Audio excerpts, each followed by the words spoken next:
Asan ba si Kap Nino ulit? Nandiyan pa ba? Kap Nino, itaas mo muna yung panty mo. Ayan, Daddy Mark, yung babae na kinuha ni Pulong, isa sa 6 na babae na vlog ko na. Pupuntahan ko nga yung channel mo. Titingnan ko yan. Ano? Kailan ba ang hearing nung kay Pulong? Kasi itong kay Inday Sara Duterte, sa nakikita ko, August matatapos. Tapos naman kay dating Pangulong Duterte, umpisa nung hearing niya, Setyembre.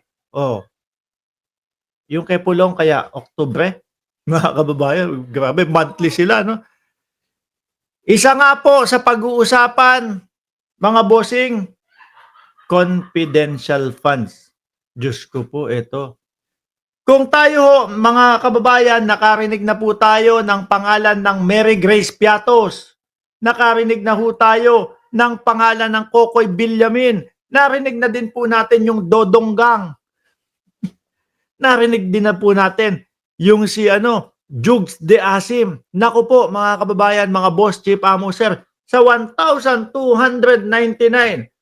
na sinasabing resibo na ipinasa po ng Department of Education at ng Office of the Vice President, nadamay si Marian Rivera. Nadamay si Chel Jokno. Biruin niyo po yan. Hindi ho kaya pati yung mga Richard Gomez meron? Ano balita dito?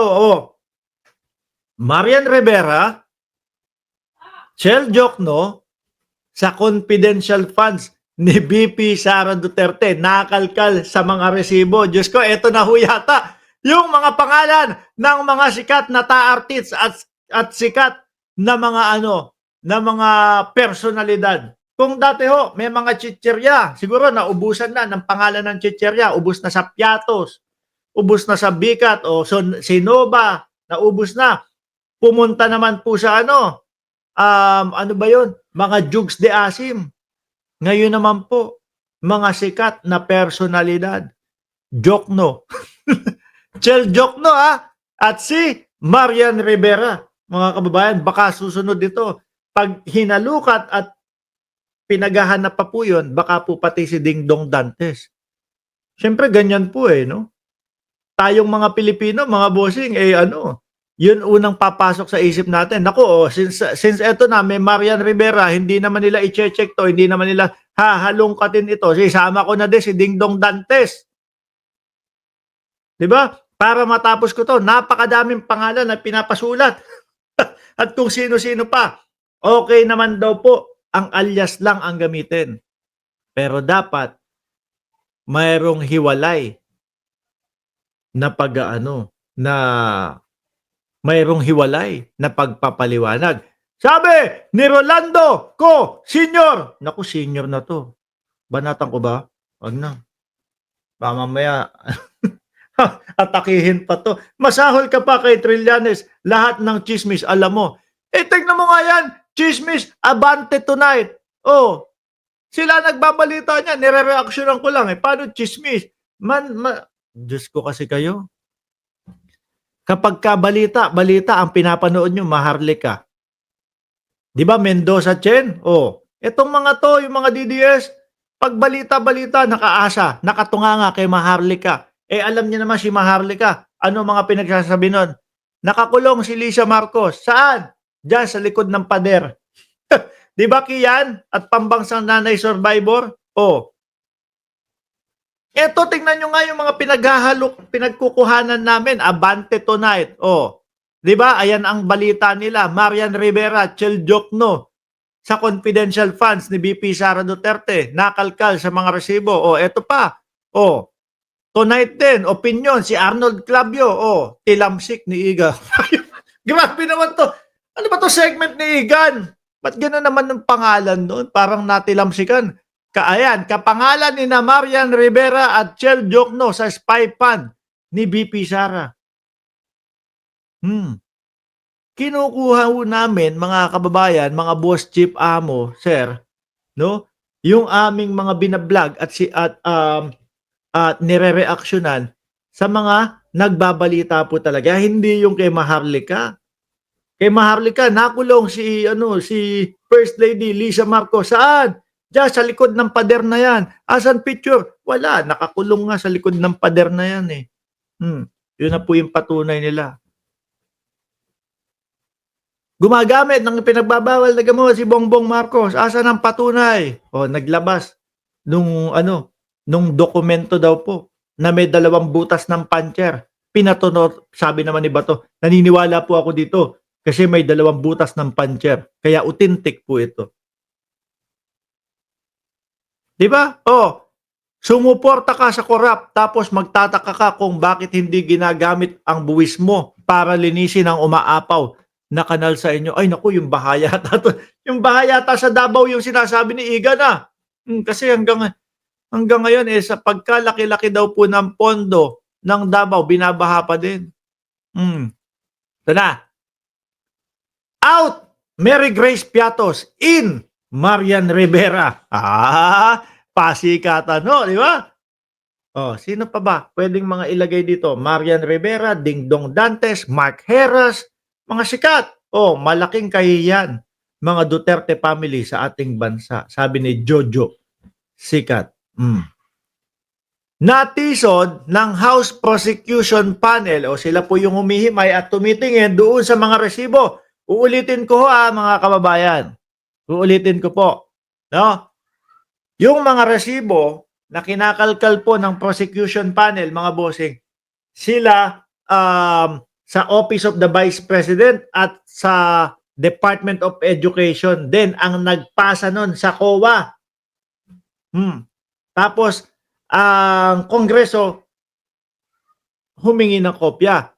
Hinanap yung mga resibo at yun ang pinasa ng COA. Ang sinabi, yan po, galing po yan sa DepEd at galing po yan sa OBP. Sila din nagpasa nito. Mga pangalan Marian Rivera. Baka mamaya nandiyan din. Sino pa ba? Richard Gomez. O baka nandiyan din Junior Junel Domingo. Baka nasama din yung pangalan ni Sir Junior Junel. Di po ba? Grabe sila.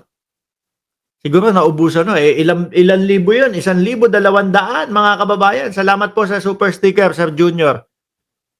1,200 mga bossing. Yung mga gagawing pangalan, idamay na natin sila Coco Martin, idamay na natin sila Richard Gutierrez, si Marian Rivera. Natisod ng House Prosecution Panel sa impeachment case laban kay Vice President Sara Duterte, ang isang acknowledgement receipt mula sa Department of Education sa DepEd side, na naisumite sa Commission on Audit. Makikita sa resibo na ang nakalagdang pangalan ay isang Marian Rivera na taga San Fernando. Saglit lang. Ano pangalan nung kapartner ni Marimar?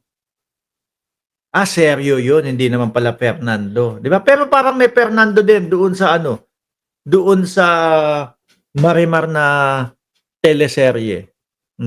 Tapos, eto si Marian Rivera na taga San Fernando. Grabe kayo dyan. Ito ay may petsang March 8, 2023 at tumanggap siya umano ng 100,000 para sa transport rental expenses. Transport rental expenses. Pagrenta ng sasakyan, 100,000. Or siguro kasama dito yung pati yung mga mga tinuluyan at kung ano-ano pa. Jax Bueno, Fernando Golden Retriever, Fernando Jose, di po, naku. Si Marian Rivera, taga San Fernando, Fernando Jose pala. Grabe. Ito ay ilan lamang sa mga umano'y pangalan ng mga nakakuha ng confidential funds ni BP Sara kung saan nauna nang lumabas sa Quadcom hearing ang iba't ibang pangalan ng chicherya at kilalang lugar at branded na produkto. Talagang sa sobrang dami ng gagawin mong pangalan at isusulat mong pangalan, pati po yung mga sikat. Isasama mo na talaga. Pati po yung mga brand, isasama mo na talaga. 'Di ba? Baka hindi, sabi ni Santiago TV, baka kasama si Pulgoso, baka ho konting halungkat pa, makikita din. Oh, Pulgoso Fernando. Grabe. Yung mga pangalan parang ano, pinaglaruan 'no, parang pinaglaruan din tayo. Ano po? At ang pinag-uusapan po natin na hinahanap po, is galing po sa kaltas sa'tin ng Kinsenas Katapusan. Kinsenas Katapusan sa mga sweldo at kapagka naman po tayo ay mga may bibilin, 'no? May tax din po 'yan, mapupunta sa pondo ng bayan. Dun po galing, mga kababayan, yung hinahagilap. At tapos eto nga, ang binibigay nilang mga resibo ay si Marian Rivera, si Chel Jokno. Oh, naku po, mapapamura talaga si Teacher Emmy ang karakter ni Marian sa pelikulang Balot. Hindi na ako nakakapanood ng TV. Ilan pa sa mga pangalan na lumitaw ay isang Jose Jokno Jr.